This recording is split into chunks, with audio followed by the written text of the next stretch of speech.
Cumali Akbaş. Tarsus'ta hamallık yapıyorum. Cumhurbaşkanlığı kampanyasına para yatırmışsınız. Ne kadar yatırdınız?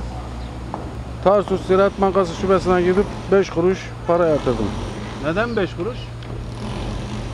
Ancak bu kadarına gücüm yetiyor. Ben hamallık yapıyorum. Bir gün çalışıyorsam 10 gün boşum. 5 kuruş biraz manalı değil mi peki? 5 kuruş manalı da. Şimdi öteki adaylar para yemesini de bilmiyor. Para değerlendirmesini de bilmezler. Ben şansa para yemesini bilen adamı severim. Parasını değerlendirmesini bilene de destek çıkarım. Ben de o adaydan yana tercihimi kullandım. 5 kuruş 5 kuruş, yani yardımın çoğu azı olmaz. Sayın Başbakanımız parasını değerlendirmesini biliyor.